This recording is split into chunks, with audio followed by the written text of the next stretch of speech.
Hi, my name is Therric.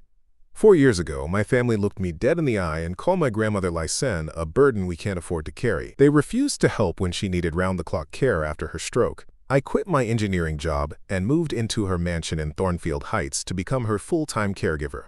Now she's gone. And guess who showed up at the funeral in designer black suits, suddenly calling themselves devoted family while calculating their share of her $4 million estate? But what they didn't know was that Lysenne had been watching them all along. Before we dive in, what time are you watching this, and what's the most shocking family betrayal you've ever witnessed? Drop a comment below. I read every single one. Let me show you what happens when greed meets a grandmother's final masterstroke. Before we jump back in, tell us where you're tuning in from, and if this story touches you, make sure you're subscribed, because tomorrow I've saved something extra special for you. It was 3 in the morning when my phone buzzed with a text from my brother Drevan. Grandma Lysenne fell again. Someone needs to handle this. No please, no concern in his voice when I called him back, just irritation that he'd been bothered at all. Handle what exactly? I asked, already reaching for my car keys.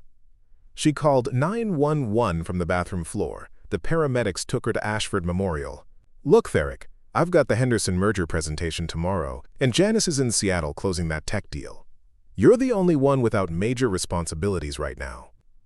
Without major responsibilities. As if my engineering consulting work meant nothing. As if the bridge safety project I'd been leading for 6 months was just a hobby. But that's how it had always been with my family. Drevan ran the family investment firm. Janice managed corporate acquisitions, and I was just Therric, the one who fixed things when they broke. I drove through the empty streets of Blackwood Creek toward the hospital, my mind racing with questions. Lysenne Mortrell had been the rock of our family since I was 5 years old. She'd raised us after our parents died in a car accident, turned her grief into fierce protection for 3 scared kids. Her mansion in Thornfield Heights had been our sanctuary, her kitchen table, our homework station, her garden, our playground. But at 82, the years were catching up fast. The first fall happened 6 months ago. Then the forgetful moments, the confusion about dates, the way she'd stare out her bedroom window for hours without saying a word. Still, she was Lysenne, sharp as a blade when it mattered, stubborn as granite when crossed. The hospital smelled like disinfectant and fear. I found her in room 314, looking smaller than I'd ever seen her, dwarfed by the mechanical bed and attached monitors. Her silver hair, usually perfectly styled, was tangled against the pillow. When she saw me, her eyes brightened with relief. "Therric, my sweet boy, I knew you'd come." "Of course I came, Grandma. What happened?" Her voice was weaker than usual, thread thin and shaky.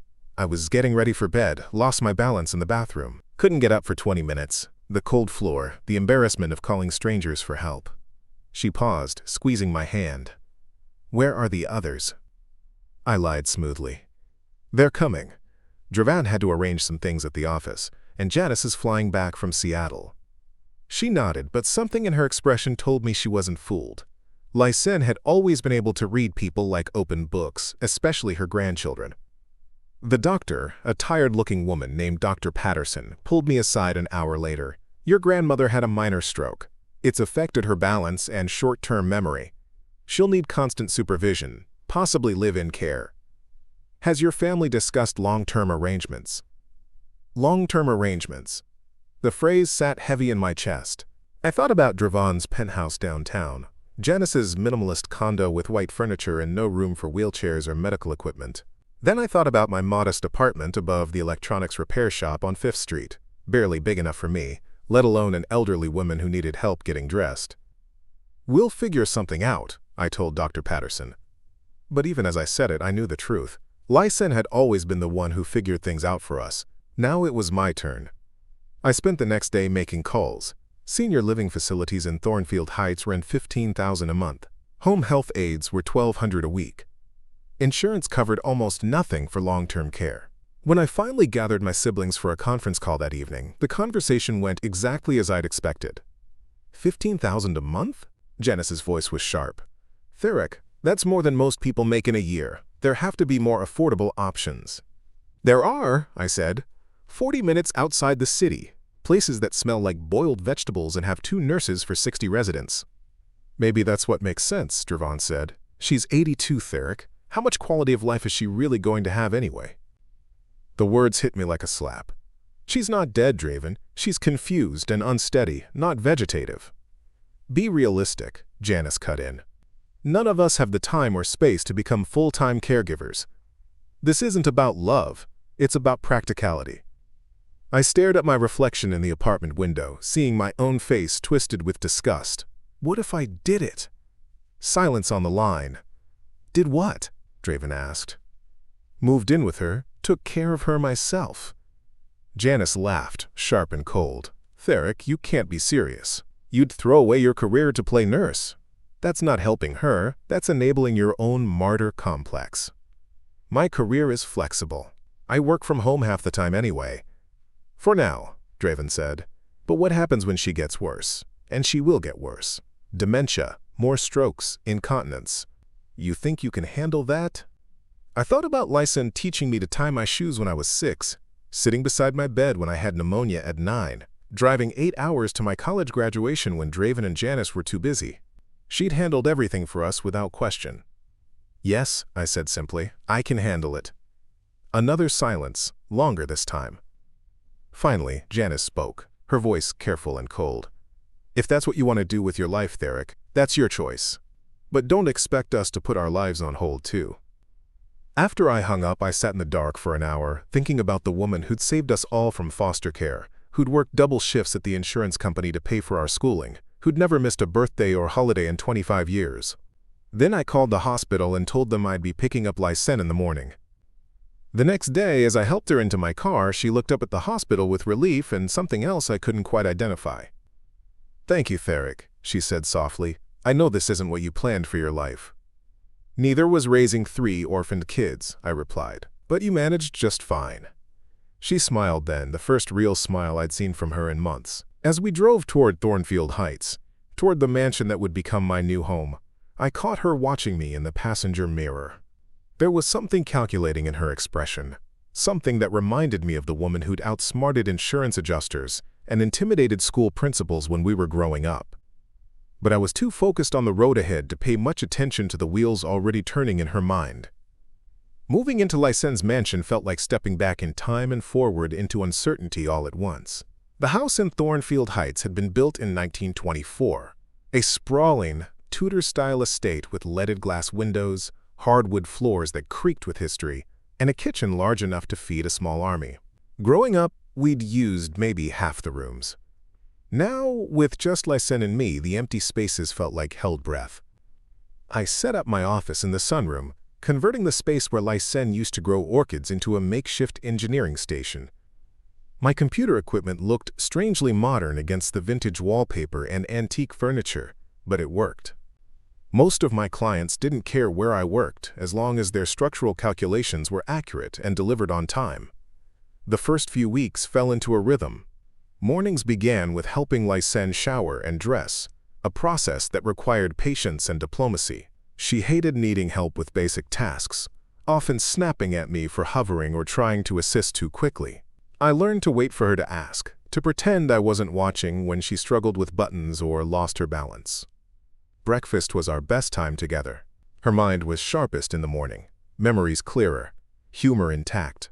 She'd read me articles from the financial section, commenting on stocks she'd owned for decades, companies she'd watched rise and fall. I discovered she'd been far more financially savvy than any of us had realized. "Your grandfather left me comfortable," she said one morning, spreading jam on her toast with deliberate precision. "But I made us wealthy. 40 years of careful investing, buying undervalued properties, watching the market like a hawk." She paused. "Your siblings think I'm just a sweet old lady who got lucky. They have no idea what I've built." By noon, her energy would start to fade. She'd nap in her recliner while I worked, the sound of her gentle snoring mixing with the hum of my computer fans. Afternoons were for physical therapy exercises, short walks around the property, and the increasingly difficult task of managing her medications. But it was the evenings that broke my heart. As darkness fell, confusion would creep in like fog. She'd ask about people who'd been dead for years, search for car keys she hadn't used in months, sometimes forget who I was entirely. Those nights, I'd guide her gently back to reality, show her photos, remind her where she was and why I was there. Preparing and narrating this story took us a lot of time, so if you are enjoying it, subscribe to our channel. It means a lot to us. Now back to the story. The isolation was harder than I'd expected. My social life evaporated almost immediately. Friends stopped calling when I canceled plans repeatedly. Dating became impossible when I couldn't leave the house for more than a few hours at a time. Slowly, my world shrank to encompass only Lysenne, her needs, and my work. Meanwhile, Drevan and Janice maintained radio silence. No calls, no visits, no offers to help. The first month, I sent them weekly updates via email, sharing small victories and challenges. Lysenne had a good day, remembered our neighbor's name, walked to the mailbox without assistance. Lysenne fell again, seemed confused about what year it was, couldn't remember how to use the television remote. My emails went unanswered. 6 weeks after I'd moved in, Lysenne had her second stroke. I found her on the bathroom floor at 6 in the morning, conscious but unable to speak clearly, her left side weak and unresponsive. The ambulance ride to Ashford Memorial was a blur of sirens and medical jargon. Paramedics asking questions I couldn't answer about her medications, her medical history, her insurance information. This time, I called Drevan and Janice from the hospital waiting room. "How bad is it?" Drevan asked, his voice distant, distracted. "Bad enough. They're running tests, but Dr. Patterson thinks it's another stroke, probably worse than the first one." "What does that mean for her prognosis?" I closed my eyes, leaning against the vending machine. "It means she's going to need more help than before, possibly a lot more." "Therric?" Janice's voice came through the speaker, carefully controlled. "Maybe it's time to reconsider those assisted living facilities. This is clearly beyond what one person can handle." "She doesn't want to go to a facility, she wants to stay home." "What she wants and what's realistic are two different things," Drevan said. "You've already sacrificed 6 months of your career for this. How much more are you willing to give up?" The question hung in the air like an accusation. Through the waiting room window, I could see the parking lot where families gathered in small clusters, sharing cigarettes and quiet conversations. Some looked hopeful, others devastated. All of them looked tired. "She raised us, Drevan. She gave up everything to make sure we had a stable home after Mom and Dad died. Remember how she worked 2 jobs so we could stay in the same school district? How she sold her car to pay for your college applications? How she took out a second mortgage when Janice needed emergency surgery?" "That was different," Janice said quickly. "We were kids. We had our whole lives ahead of us. She's 82, Therric. She's lived her life." "So she's disposable now?" "Don't be dramatic. Nobody's saying she's disposable. We're saying you're enabling yourself as much as you're helping her. What happens to your business, your relationships, your future?" I thought about my empty apartment, the engineering projects I'd been turning down, the friends who'd stopped asking me to join them for drinks after work. Then I thought about Lysenne waking up scared in the middle of the night, calling my name until I came to sit beside her bed. I thought about the way she still insisted on making me tea when I had a headache, how she remembered every story I told her about my work, how she'd started leaving little notes of encouragement on my desk when she thought I wasn't looking. "I'll figure it out," I said. "Will you?" Drevan's voice was sharp now. "Because from where I'm sitting, it looks like you're drowning. And when you finally burn out, what then?" "She'll end up in a facility anyway, except by then, you'll have destroyed your life for nothing." Dr. Patterson appeared in the waiting room doorway looking for me. I held up one finger, asking her to wait. "I have to go," I told my siblings. "The doctor has an update." "Therric, wait," Janice said. "We need to talk about this seriously, the 3 of us, together. Maybe we can work out some kind of rotation schedule, or hire professional help, or—" "You've made your position clear," I interrupted. "Both of you. I'll handle this myself." I hung up before they could respond. Dr. Patterson's news was what I'd expected. More extensive damage this time, affecting Lysenne's speech and mobility. She'd need intensive rehabilitation, round-the-clock monitoring, and significant modifications to her living space. "The good news is that stroke patients often recover more than we initially expect," Dr. Patterson said, leading me toward Lysenne's room. "But I won't lie to you, Mr. Corvan. This is going to be a long, difficult road. Are you sure you're prepared for what that means?"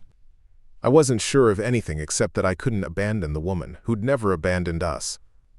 Lysenne was awake when I entered her room, her eyes tracking my movement, but her expression confused. The left side of her face drooped slightly, and when she tried to speak, The words came out slurred and fragmented. Theric? Home? I took her hand, surprised by how cold her fingers felt. Soon, Grandma. We'll get you home soon. She squeezed my hand with her good hand, tears rolling down her cheeks. But there was something else in her expression, something I'd seen before during her most lucid moments. A kind of focused intensity, as if she was making mental notes about everything happening around her. That night, alone in the hospital waiting room, I made a decision that would change everything. I called my biggest client and resigned from the Morrison Bridge project. I called my landlord and gave notice on my apartment. I called a medical supply company and ordered a hospital bed, wheelchair ramp, and shower modifications for the mansion. When my phone rang an hour later, I almost didn't answer. Drevan's name on the screen. Therric, we heard about the second stroke. Look, maybe we were too harsh earlier. If you really think this is the right thing to do, we'll support your decision. For a moment, I felt a surge of relief. Finally, they understood. We've been talking, Janice added, and we think the best approach might be to pool our resources. Hire a professional care team, make sure she gets the best possible treatment. That sounds reasonable, I said cautiously. Great. So here's what we're thinking. We sell the mansion in Thornfield Heights. Use the proceeds to fund her care at a really high-end facility. Somewhere with medical staff, activities, other people her age. She'd probably be happier anyway, more social interaction. The relief evaporated, replaced by something cold and sharp. Sell the mansion? It makes financial sense, Drevan said. That house is worth at least $2 million, probably more. The monthly carrying costs alone are astronomical. Heat, maintenance, property taxes. It's not practical for one person. It's her home. It's a building, Therric. 4 walls and a roof. What matters is that she gets proper care. I closed my eyes, seeing Lysenne's garden where she'd taught us to plant tomatoes, the kitchen where she'd bandaged our scraped knees, the living room where she'd read us stories every night for years. She doesn't want to leave. She's confused, Janice said gently. She probably doesn't understand the options. Once she's settled somewhere with proper care, she'll adjust. No. No what? No, we're not selling her house. No, we're not putting her in a facility. No, you don't get to show up now and make decisions about her life. Silence on the line. Therric, Drevan's voice was careful now. You're obviously under a lot of stress. Maybe you're not thinking clearly about what's best for everyone involved. I'm thinking perfectly clearly. You both made your choice 6 months ago. You chose your careers, your convenience, your comfort. Fine. But you don't get to choose for her now. You can't do this alone, Janice said. Practically speaking, it's impossible. Watch me. I hung up and turned off my phone. Through the hospital window, I could see the lights of Thornfield Heights in the distance. The neighborhood where Lysenne had built her life, where she'd raised us, where she wanted to spend whatever time she had left. 3 days later, I brought her home to a house transformed.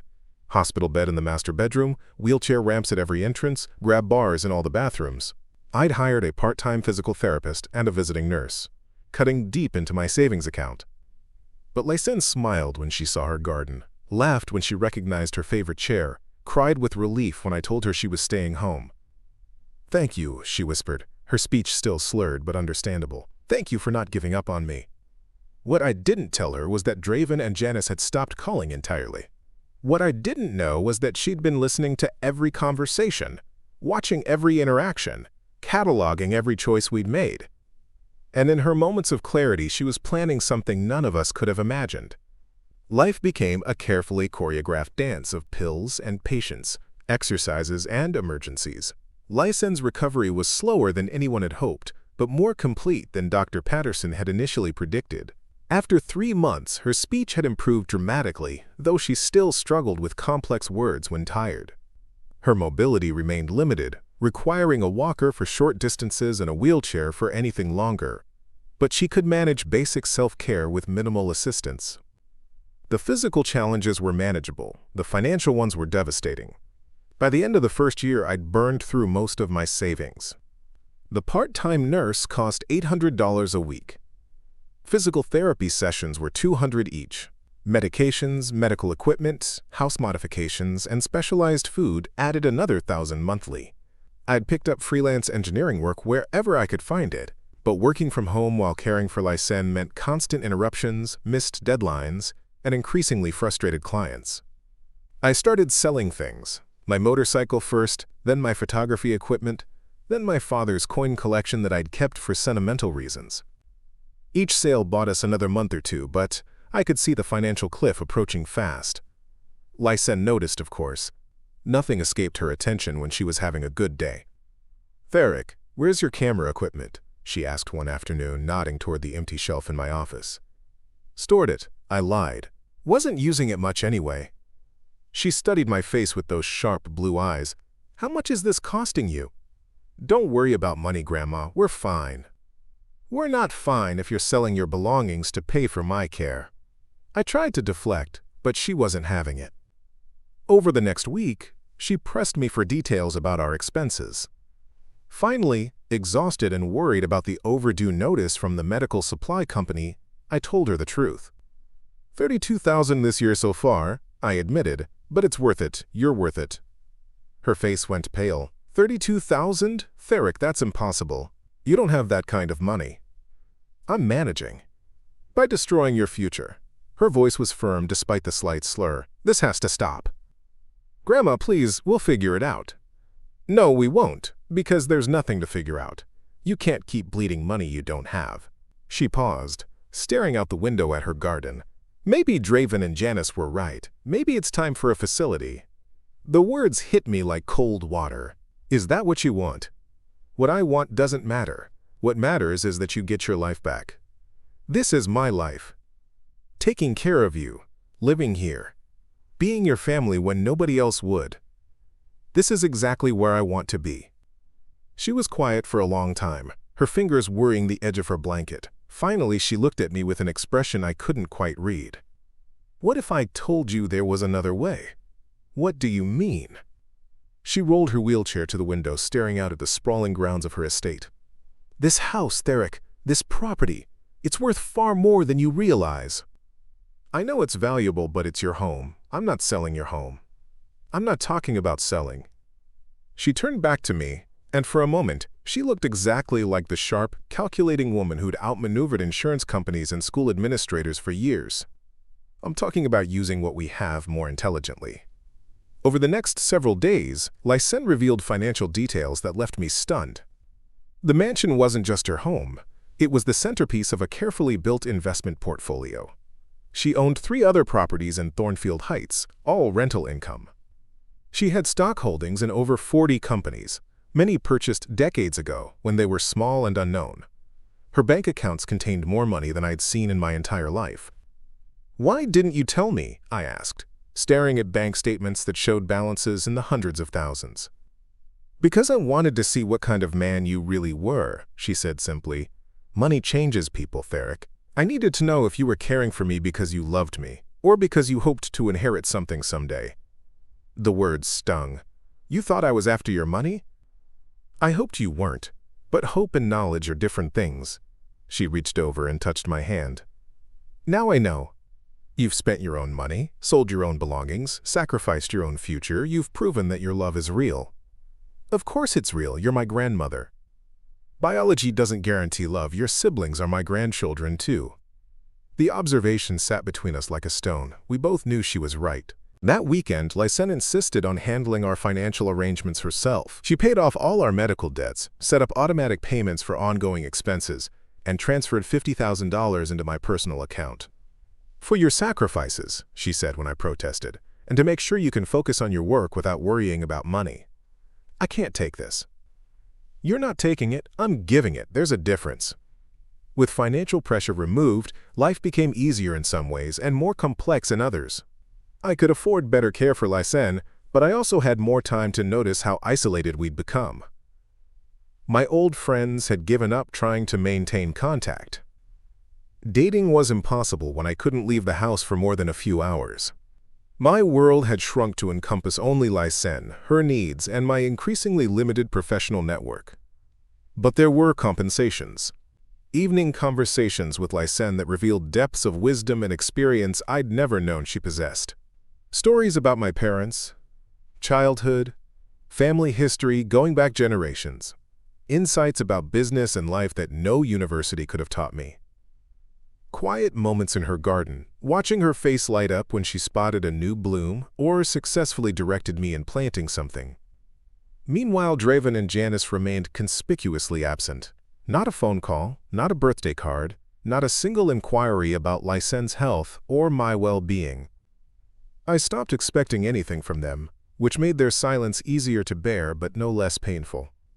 Lysenne noticed their absence too, though she rarely mentioned it directly. Instead, she'd make small comments about family loyalty, about people who showed their true character during difficult times. She'd point out news articles about siblings fighting over inheritances, families torn apart by greed and selfishness. "Blood doesn't make family," she said one evening as I helped her into bed. "Choice makes family. You chose to be here when it mattered. You did the same thing for us when we were kids. That was different. You were children who needed protection. I'm an old woman who could have managed in a facility. Could have, maybe, but you shouldn't have had to." She smiled, patting my hand. "You're a good man, Therric. Better than I deserved." "That's not true. Isn't it? I raised 3 grandchildren, and only one of them turned out to have a heart." The comment was casual, almost offhand, but something in her tone made me look at her more carefully. There was a calculating expression in her eyes, the same look she'd had when planning surprise parties or negotiating with contractors. "What are you thinking about, Grandma?" "Just family," she said, settling back against her pillows. "Just thinking about family and what it really means." As autumn turned to winter, Lysenne's health stabilized into a manageable routine. Good days outnumbered bad ones, her spirits seemed higher, and she'd begun taking an active interest in managing her investments again. She spent hours on the phone with her financial advisor, reviewing portfolio performance, discussing market trends, making adjustments to her holdings. "Building something for the future," she'd say when I asked about her sudden financial activity, making sure everything is properly arranged. I assumed she was organizing her affairs for practical reasons, ensuring that her estates would be easy to manage when the time came. What I didn't realize was that she was orchestrating something far more complex and deliberate. Late one night in December, I woke to find her sitting in her wheelchair by the living room window, staring out at the snow-covered garden. She was holding an old photo of our family from years ago, all of us gathered around the Christmas tree. Young and happy and unaware of what the future would bring. "Couldn't sleep?" I asked, settling into the chair beside her. "Just thinking about choices," she said softly. "About the difference between the family you're born with and the family you choose." "What do you mean?" She looked at me with those sharp blue eyes, and for a moment, I saw something that looked almost like pity. "Some people think family is about blood or obligation," she said, "but real family is about showing up when it matters, caring for each other when it's difficult, choosing love over convenience. You taught us that." "I tried to teach all of you that, but not everyone learned the lesson." She was quiet for a while, still staring at the photograph. Finally, she looked back at me. "Therric, if something happens to me, if I'm not here anymore, promise me you'll remember what real family looks like." "Nothing's going to happen to you. Promise me." There was an urgency in her voice that made me uncomfortable, but I nodded. "I promise." "Good," she smiled, tucking the photograph against her chest. "Because soon you're going to need to remember that lesson when everyone else forgets." I didn't understand what she meant at the time. I thought she was just being sentimental, maybe worried about her mortality in the way elderly people sometimes are, during quiet moments. I had no idea she was preparing for war. Spring arrived early that year, bringing warm sunshine and the promise of new beginnings. Lysenne seemed revitalized by the changing season, spending hours directing me in garden preparations from her wheelchair, pointing out which plants needed pruning, which beds should be expanded, where new flowers should go. Her mind was sharper than it had been in months, her energy higher, her spirits brighter. "This will be a beautiful summer," she said one afternoon as we sat on the patio, watching robins build nests in the oak tree. "The garden is going to be spectacular." "It always is when you're in charge of planning it." She laughed, a sound I hadn't heard nearly enough of over the past 2 years. "I won't be in charge much longer. You'll need to learn to manage it yourself." "Don't talk like that. You'll be directing garden operations for years to come." "Maybe," she said, but there was something in her tone that suggested she didn't believe it. "Therric, I want you to know how proud I am of you, of the man you've become, of the choices you've made. You don't need to get sentimental on me, Grandma. I'm not being sentimental, I'm being practical. She turned her wheelchair to face me directly. There are things about our family, about my financial situation, that you don't fully understand yet. Arrangements I've made, decisions that will affect your future. What kind of arrangements? The kind that ensure good people are rewarded and selfish people learn what their choices really cost. Before I could ask what she meant, her physical therapist arrived for their weekly session. The conversation was forgotten in the routine of exercises and medical updates, but something about her words nagged at me for days afterward. 2 weeks later, on a Tuesday morning in April, I found Lysenne in her bedroom, sitting peacefully in her favorite chair by the window, looking out at the garden she'd loved so much. She'd passed some time during the night, quietly and without struggle, exactly as she would have wanted. The grief was immediate and overwhelming, but so was something else, a strange sense of completion, as if she'd been waiting for the right moment to let go. Her bedside table held a handwritten note addressed to me, sealed in an envelope marked with my name in her careful script. "My dearest Therric," the note began, "if you're reading this, I've moved on to whatever comes next. Don't mourn too long for me. I've lived a full life and had the privilege of watching you become the kind of man your parents would have been proud of. You gave me the gift of dying at home, surrounded by love, and I will always be grateful for your sacrifice. There are legal documents in my bedroom safe that will explain everything you need to know about my estate and my wishes. The combination is your birthday followed by mine. 05198 203 1941. Mr. Aldrich at Thornfield Legal has copies of everything and will handle the formal proceedings. Remember what I told you about family being a choice, not an obligation. Soon others will make their choices clear. When they do, remember that you chose love when it mattered most, and that choice has consequences that will become apparent very soon. Oh, my love, Lysenne." The safe was hidden behind a painting in her bedroom, something I'd never noticed despite living in the house for over 2 years. Inside were dozens of legal documents, financial statements, and what appeared to be recordings on small digital devices I didn't recognize. Among the papers was a will dated just 3 months ago, along with several other documents that made my heart race as I read them. Lysenne hadn't just been managing her investments over the past few months. She'd been restructuring her entire estate in ways that would have shocked anyone who thought they understood her financial situation. The funeral arrangements were already made, paid for, and detailed in a file marked Final Instructions. She'd chosen everything from the flowers to the music, leaving nothing to chance or family disagreement. The service would be held at Thornfield Memorial Chapel, followed by burial in the family plot at Greenwood Cemetery. I called Drevan first, my hands shaking as I dialed his number. "Therric, is everything okay?" "She's gone, Drevan. Grandma Lysenne passed away this morning." Silence on the line then. "Are you sure? Did you call 911? "I called the paramedics and her doctor. She died peacefully in her sleep. There was nothing anyone could have done." "I see." His voice was carefully controlled. "When is the funeral?" "This Saturday at 2 o'clock, Thornfield Memorial Chapel." "We'll be there, Janice too. And Therric, I'm sorry, I know how much she meant to you." The words sounded genuine, but there was something else in his tone, something calculating that made me uncomfortable. When I called Janice, her response was similar. Appropriate sadness, proper condolences, and an underlying tension that suggested she was already thinking beyond grief. The next few days passed in a blur of arrangements and legal consultations. Mr. Aldrich, Lysenne's attorney, was a dignified man in his 70s who'd known our family for decades. When I met with him to discuss the funeral and estate proceedings, his manner was professional but oddly protective. "Your grandmother was very specific about how she wanted things handled," he said, reviewing the documents in Lysenne's file. "The will reading will take place immediately after the funeral service. All beneficiaries have been notified and are expected to attend." "How many beneficiaries are there?" "Several. Your grandmother was quite generous in her final arrangements." He paused, studying my face. "Mr. Corven, I want you to know that Mrs. Mortrell spoke about you often over the past few months. She was very pleased with the care you provided, very proud of your character." "She was easy to care for."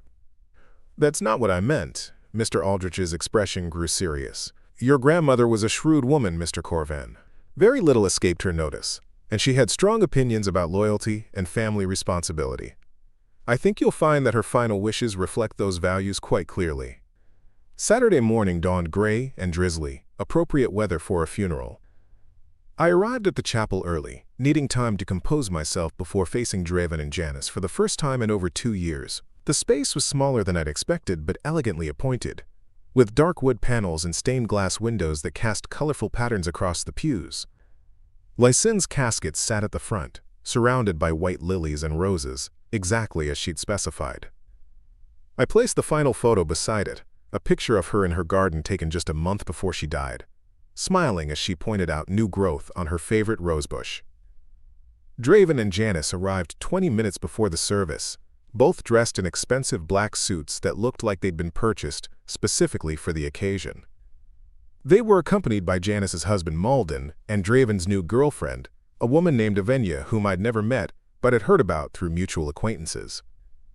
Therric, Janice approached me with arms extended, as if we'd seen each other yesterday instead of not at all for 2 years. I'm so sorry for your loss. I know how close you two were. Her embrace was brief and cold, more performance than comfort. Drevan's handshake was similarly formal, his eyes already scanning the chapel as if assessing its value or capacity. Beautiful service, Drevan commented, nodding toward the flower arrangements. Very tasteful. I'm sure Grandma would have approved. She arranged it herself, I said. Of course she did. Malden spoke for the first time, his voice carrying a note of amusement. Lysenne always did like to control every detail. The comment bothered me, but before I could respond, other family members began arriving. Distant relatives I hadn't seen in years. Friends from Lysenne's church, neighbors from Thornfield Heights. The chapel filled slowly but steadily, a testament to the connection she'd maintained throughout her life. The service itself was exactly what Lysenne had wanted, simple, elegant, focused on her life rather than her death. Mr. Aldrich delivered a eulogy that captured her intelligence and determination without being overly sentimental. A choir sang her favorite hymns. Several people shared brief memories of her kindness, her wit, her unwavering loyalty to family and friends. I spoke last, keeping my remarks short and heartfelt. I talked about her role in raising us after our parents' death, her strength during difficult times, her love of gardening and learning. I didn't mention the past 2 years, the sacrifices, or the silence from my siblings. This wasn't the time or place for family drama. But as I looked out at the congregation, I could see Drevan and Janice whispering to each other, their expressions focused and calculating rather than grief-stricken. They'd barely looked at the casket, hadn't participated in the hymns, and seemed more interested in checking their phones than honoring Lysenne's memory. After the service, as pallbearers carried the casket to the hearse, Mr. Aldrich approached me. The will reading will begin in 30 minutes in the chapel's conference room, he said quietly. I should warn you, Mr. Corvan, that some people may be surprised by your grandmother's final wishes. What do you mean?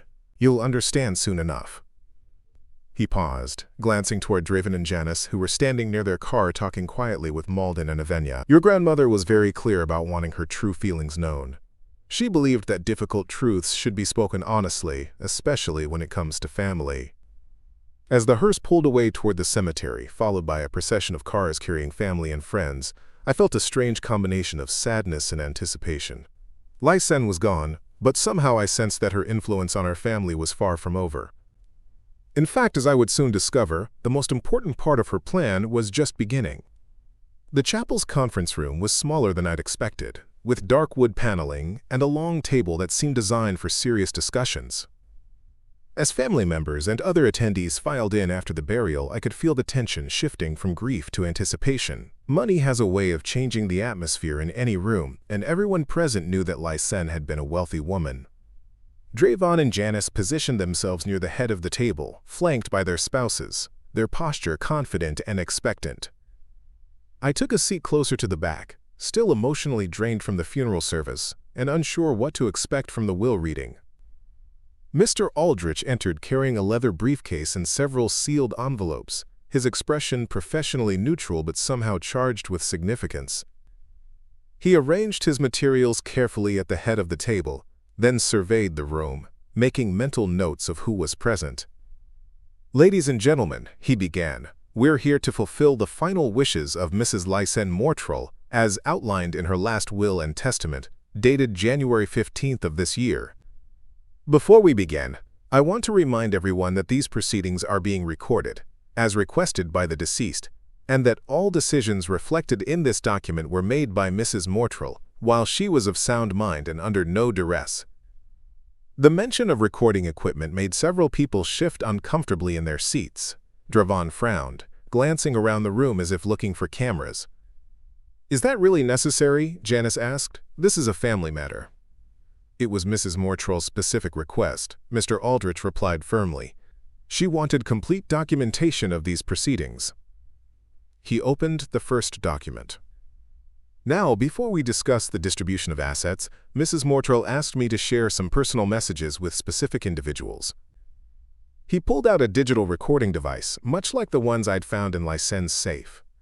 The first message is for her grandchildren collectively. He pressed play.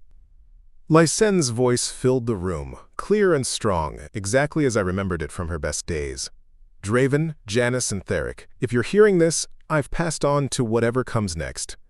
I want you to know that I loved all three of you, but love and approval are not the same thing.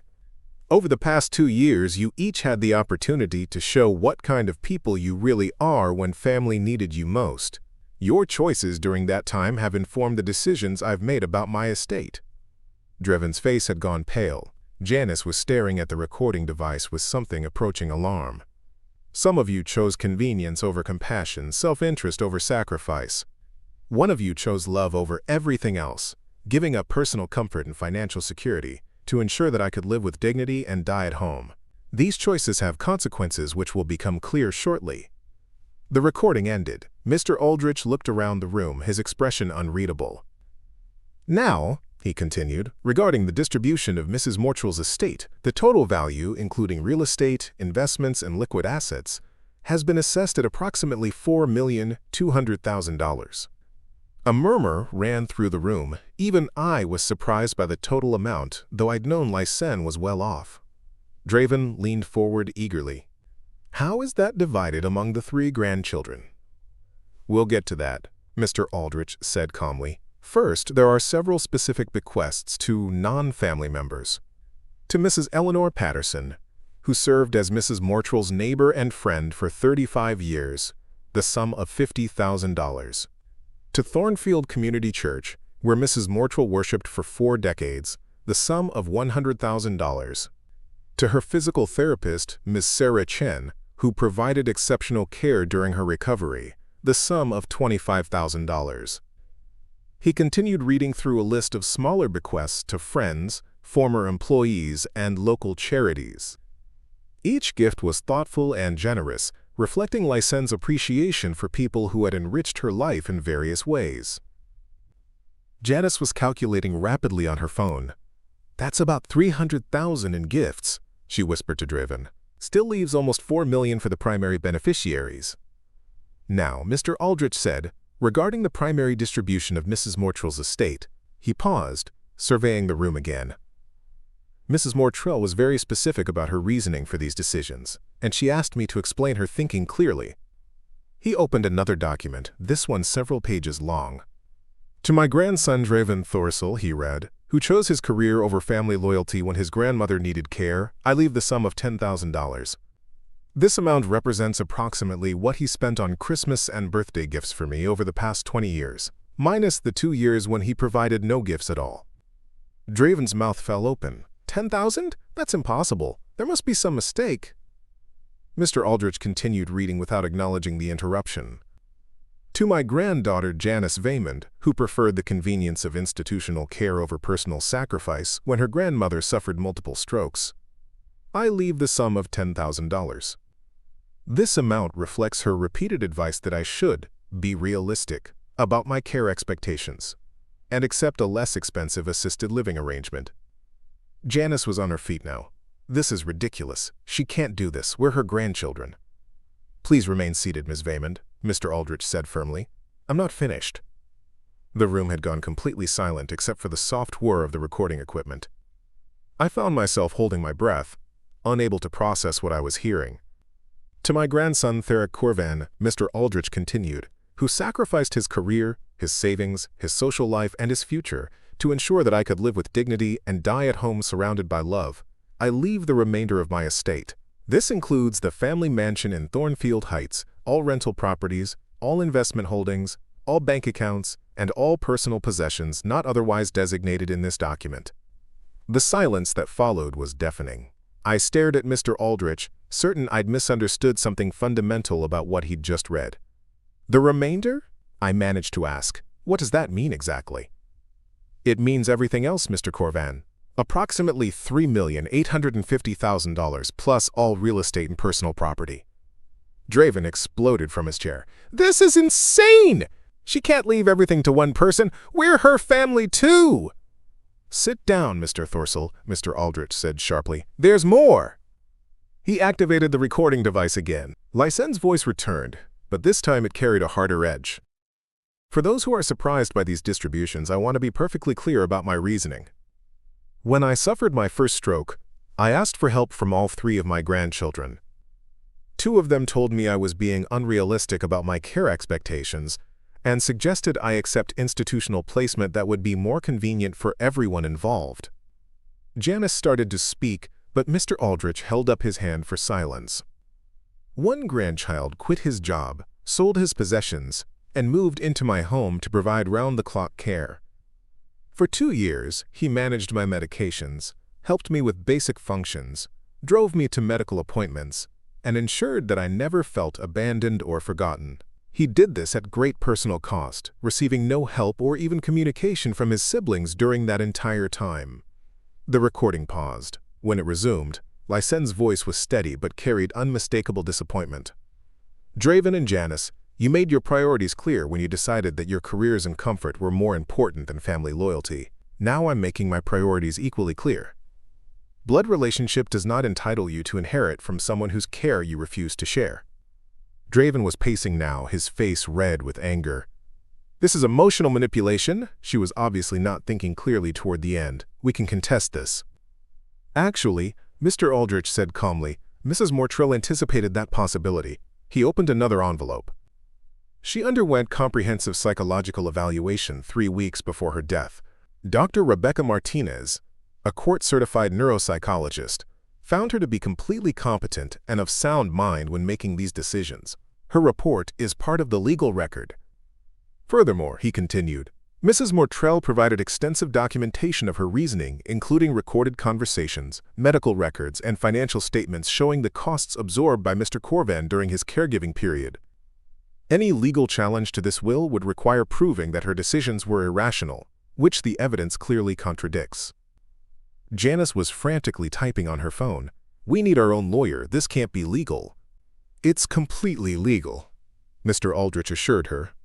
Mrs. Mortrell had every right to distribute her assets according to her wishes, and those wishes were clearly expressed and thoroughly documented. I was still struggling to comprehend what had happened.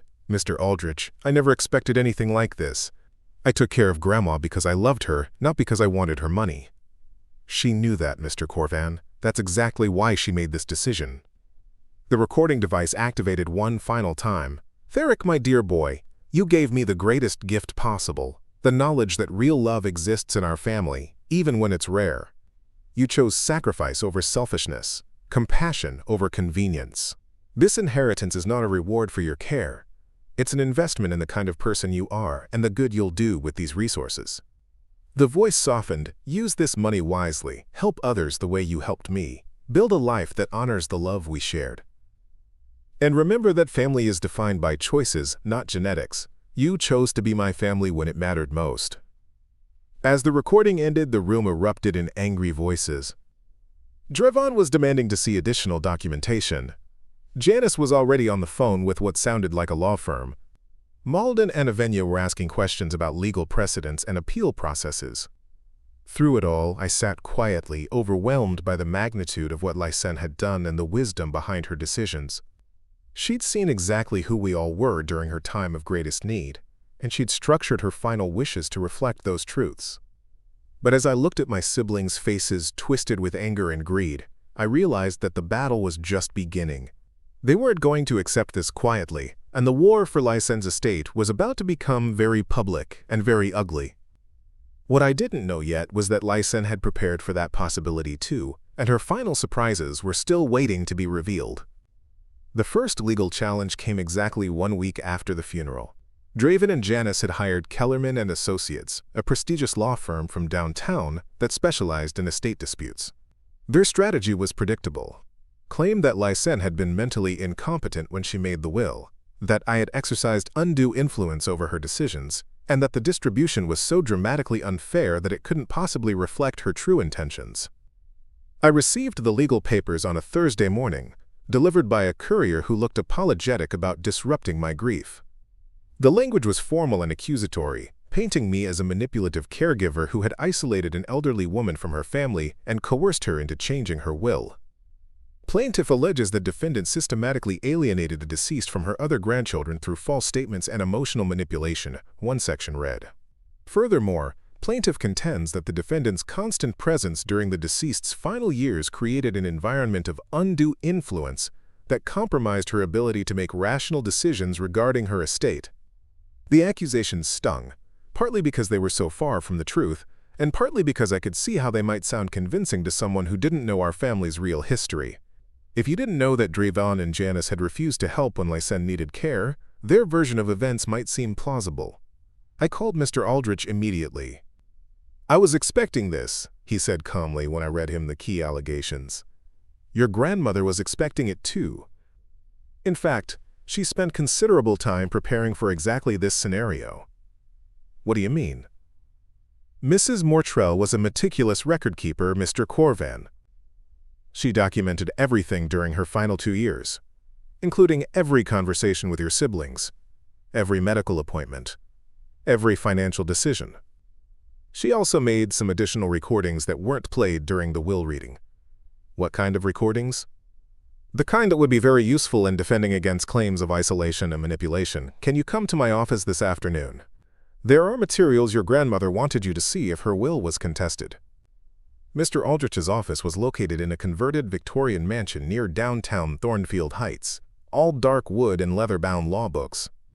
He led me to a private conference room where a large box sat on the mahogany table, labeled with my name in Lysenne's handwriting. "She brought this to me 6 months before she died," Mr. Aldrich explained. "Said it was insurance against what she called predictable family behavior. She was very specific that you should only see these materials if legal action was taken against the will." Inside the box were dozens of items I'd never seen before. Digital recordings organized by date, printed transcripts of phone conversations, copies of emails and text messages, medical records and photographs. It was like discovering a secret archive of our family's dysfunction. The first recording was dated 3 years ago, just 2 weeks after Lysenne's first stroke. I heard my own voice, young and desperate, pleading with Drevan over the phone. She just needs help getting dressed and taking her medication. We could split the days, take turns staying with her. Then Drevan's response, cold and dismissive. "Therric, be realistic. None of us signed up to be geriatric nurses. There are professionals who do this kind of thing. She doesn't want strangers. She wants family. What she wants and what's practical are 2 different things. Look, if you want to throw your life away playing caregiver, that's your choice. But don't expect the rest of us to derail our careers for someone who's going to need institutional care eventually anyway." I'd forgotten how cruel he'd sounded, how easily he'd dismissed Lysenne's fears about going to a facility. But she hadn't forgotten. She'd recorded the entire conversation. There were dozens of similar recordings. Janice refusing to visit because it's too depressing to see her like this. Drevan suggesting we'd just put her somewhere nice and visit on holidays. Phone calls where they'd hung up on me when I'd asked for help. Text messages where they'd ignored my updates about her health. But the most damning evidence was a recording I'd never heard before, made during one of the few times my siblings had visited the house together. Lysenne had apparently hidden a recording device in the living room when they came by to check on things about a year ago. Their conversation was revealing. "How much longer do you think this can go on?" Janice's voice was clear and calculating. "Hopefully not much longer," Drevan replied. "She's 84, had 2 strokes. Nature has to take its course eventually." "What happens to the house when she dies?" "We'll have to sell it, obviously. Therric can't afford the upkeep, and it's way too big for one person anyway. Should be worth at least 2 million, maybe more. Split 3 ways, that's still a decent inheritance. Assuming she doesn't do something crazy like leave it all to charity. They'd laughed at that possibility, never imagining that their conversation was being recorded or that their grandmother was far more aware of their true feelings than they realized. The box also contained copies of every medical bill, every expense receipt, every bank statement showing how I'd depleted my savings to pay for Lysenne's care. She'd apparently been tracking my financial sacrifices in detail, building a comprehensive record of what my caregiving had actually cost. Your grandmother was building a legal defense, Mr. Aldrich explained. She knew that if she left everything to you, your siblings would claim undue influence. So she documented their actual behavior, their real attitudes, their stated intentions. This evidence shows that you didn't isolate her from family. They isolated themselves. I stared at the mountain of documentation, amazed by Lysenne's foresight and thoroughness. She'd known exactly what would happen after her death, and she'd prepared accordingly. What do we do with all this? We use it to destroy their case, Mr. Aldrich said with satisfaction. They want to claim you manipulated a helpless old woman. Let's show the court exactly who the real Lysenne Mortrell was and what kind of grandchildren she was dealing with. As I drove home that evening, I realized that Lysenne's final battle was just beginning. But for the first time since receiving the legal papers, I felt confident about the outcome. My grandmother had always been 10 steps ahead of everyone else, and apparently, death hadn't changed that. The hearing took place in Judge Harrison's courtroom on a cold February morning. Drevan and Janice sat with their legal team at one table, their expressions confident and determined. They'd spent weeks preparing their case, gathering character witnesses, and building their argument that I had manipulated a vulnerable elderly woman. Their lawyer, Mr. Kellerman, presented first. He painted a picture of me as an opportunistic caregiver who had isolated Lysenne from her loving family, convinced her that her other grandchildren didn't care about her, and exploited her gratitude to secure an unfair inheritance. Your Honor, Kellerman argued, the dramatic disparity in this will distribution is clear evidence of undue influence.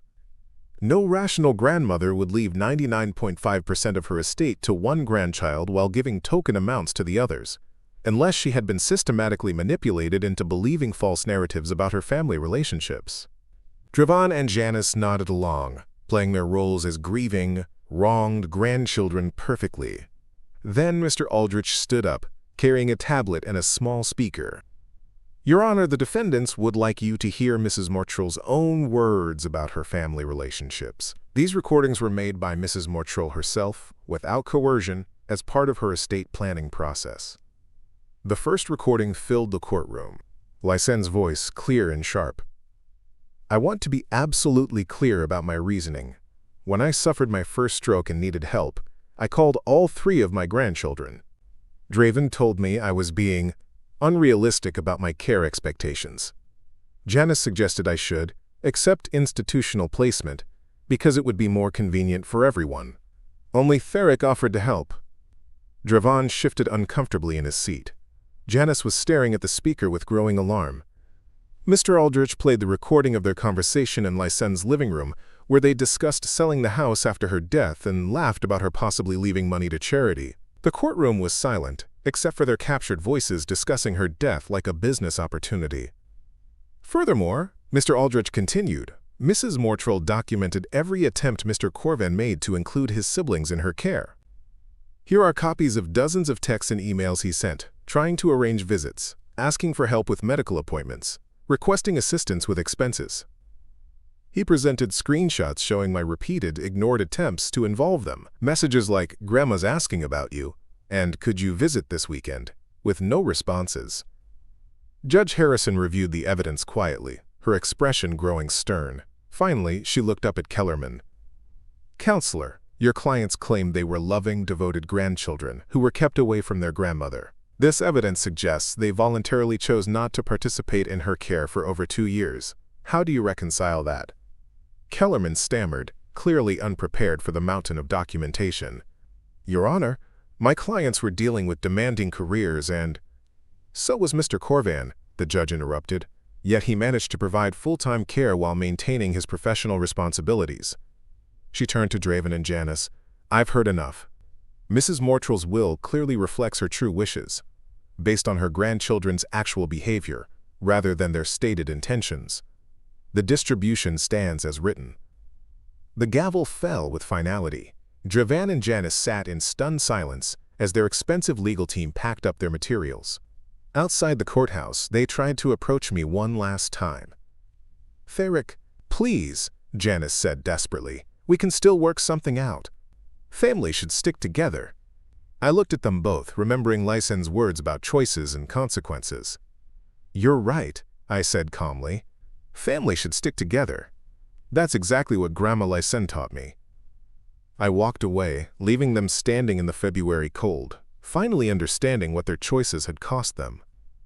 2 years have passed since that cold February morning in Judge Harrison's courtroom, and my life has transformed in ways I never could have imagined. The mansion in Thornfield Heights is no longer the quiet, medical-focused space it became during Lysenne's final years. Instead, it has become something she would have loved, a place where families come together during their most difficult moments. I established the Lysenne Mortrell Family Care Foundation 6 months after the court ruling.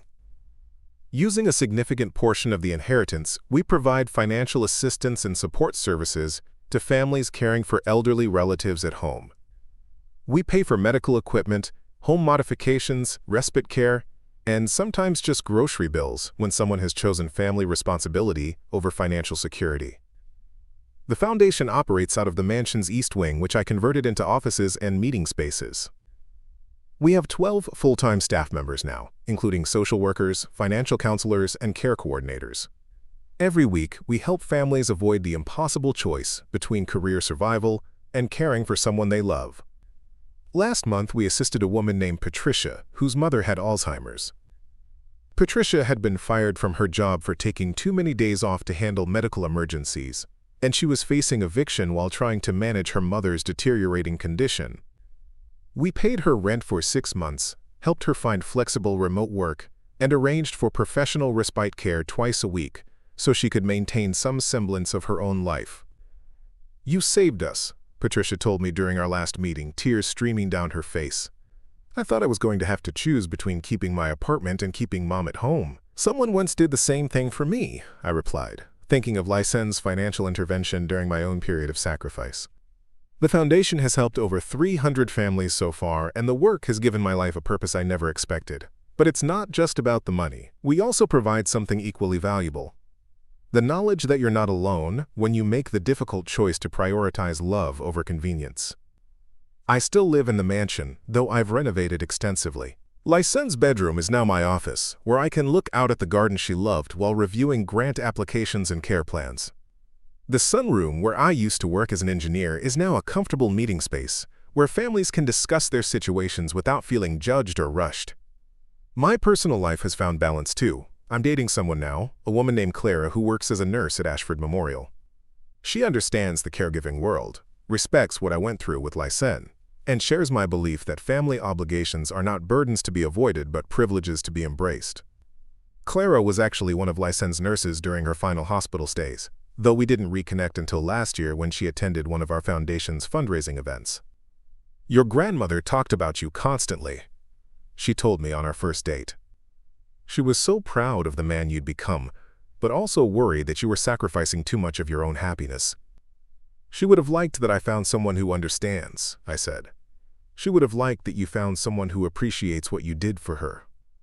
As for Drevan and Janice, our relationship remains complicated. They attempted one final legal challenge about a year ago, claiming the foundation constituted an improper use of their inheritance. The case was dismissed quickly when Mr. Aldrich demonstrated that the money was legally mine to use as I chose. Since then, communication has been minimal. Drevan sends a Christmas card each year with a brief, formal message. Janice occasionally shares social media posts about the importance of family, which feel like passive-aggressive commentary on our situation. Neither has ever acknowledged what they lost through their own choices, and I've stopped expecting them to. But I've also stopped being angry about it. Lysenne taught me that family is defined by actions, not biology, and that holding on to resentment only hurts the person carrying it. They made their choices based on their values, and those choices had natural consequences. I can't force them to understand what they lost, and I've learned not to try. The most meaningful validation came from an unexpected source last spring. Eleanor Patterson, Lysenne's elderly neighbor who received the $50,000 bequest, stopped by the foundation offices one afternoon. "I wanted to see what you'd done with Lysenne's gift," she said, touring our facilities with obvious approval. "She would be so proud of this place. She always said you understood what really mattered in life."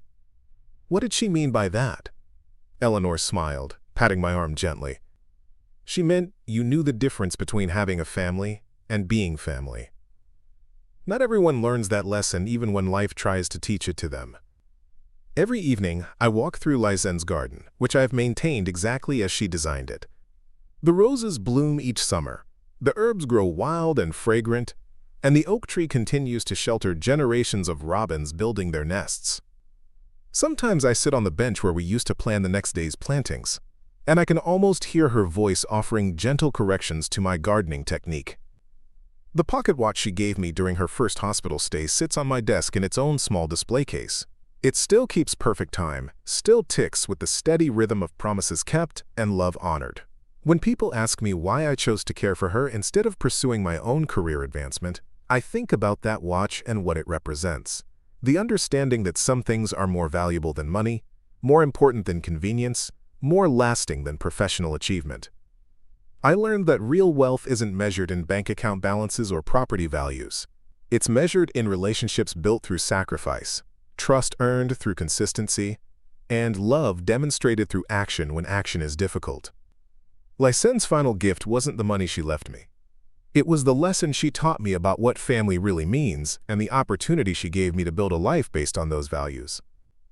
Sometimes people ask me if I have any regrets about the path my life took. I tell them the truth. I regret that it took a crisis to show me what really mattered, but I don't regret a single choice I made once I understood. That's the difference between existing and living, between being related to someone and being family, between inheriting money and inheriting wisdom. And in the end, wisdom is the only inheritance that really lasts.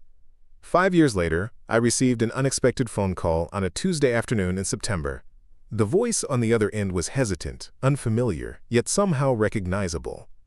"Therric? This is Marcus Drevan, Drevan's son. I think you're my great-uncle." My brother's boy had grown up while our family was fractured, and I'd missed watching him become a man. He was 24 now, working as a social worker in the city, and he'd found out about the Lysenne Mortrel Family Care Foundation through his work with elderly clients. "I've been helping families apply for your foundation's assistance program," he said. "I had no idea you were behind it until I saw your name on the board of directors list. When I realized the connection, I had to call." We met for coffee the following week. Marcus looked remarkably like Drevan at that age, but his eyes held a warmth and genuine concern that reminded me more of Lysenne. He told me about his work, his passion for helping vulnerable families, and his growing frustration with his father's continued bitterness about the inheritance. "He still talks about it sometimes," Marcus said, stirring his coffee thoughtfully. "How unfair it all was, how you manipulated great-grandma Lysenne. But when I heard what you'd done with the money, how you'd used it to help other families, I started asking different questions." "What kind of questions?" "Like why he never visited her when she was sick. Why he never talks about actually taking care of her, only about what he thinks he deserved after she died." Through Marcus, I learned that Drevan's marriage had ended 2 years earlier, partly due to financial stress from his legal battles over the inheritance. Janice had been struggling with her own family relationships, having become increasingly isolated as her focus on career advancement left little room for personal connections. "They both seem angry all the time now," Marcus said. "Not just about the money, but about everything. Like they're stuck in this loop of resentment and can't find a way out." I thought about Lysenne's words about choices and consequences, how bitterness only hurts the person carrying it. My siblings had chosen to nurse their grievances rather than learn from their mistakes, and that choice had continued to cost them relationships and peace of mind. But Marcus represented something different, the next generation's opportunity to break the cycle. "Would you like to volunteer with the foundation?" I asked him. "We could use someone with your background and heart for this work." His face lit up. "I would love that." 6 months later, Marcus joined our staff full-time as a family liaison coordinator. He brings a unique perspective to our work, understanding both the practical challenges of caregiving and the family dynamics that can make those challenges harder. Watching him help other families navigate difficult decisions has been like seeing Lysenne's values live on in the next generation. The foundation now operates in 3 states and has helped over 800 families. We've prevented countless elderly people from being placed in facilities against their wishes, kept families together during medical crises, and provided financial support that allowed love to triumph over economic pressure. But perhaps the most meaningful outcome has been seeing how the story has inspired others to examine their own family relationships and priorities. Marcus isn't the only young person who has reached out after learning about our work. I regularly receive messages from people who say they've chosen to prioritize family care over career advancement, or who have reconciled with relatives they'd been neglecting. That's the real legacy Lysenne left behind. Not the money or the property, but the example of what it means to choose love over convenience, sacrifice over selfishness, and family over everything else. Sometimes I wonder what would have happened if Drevan and Janice had made different choices during Lysenne's illness. Would we all be closer now? Would the foundation exist in the same form? Would they have learned the same lessons about what really matters in life? I'll never know the answers to those questions, but I've learned that dwelling on alternative histories serves no purpose. The choices were made, the consequences were accepted, and life moved forward accordingly. What I do know is that Lysenne's final lesson continues to ripple outward through every family we help, every caregiver we support, and every person who chooses connection over convenience, because they heard our story and decided to write a different ending for their own. In the end, that may be the most valuable inheritance of all. The knowledge that love, when acted upon consistently and sacrificially, creates something that lasts far beyond any bank account or property deed. Some legacies are measured in dollars. The best ones are measured in hearts changed and families preserved. Lysenne would have been proud of that arithmetic. Up next, you've got 2 more standout stories right on your screen. If this one hit the mark, you won't want to pass these up. Just click and check them out. And don't forget to subscribe and turn on the notification bell so you don't miss any upload from us.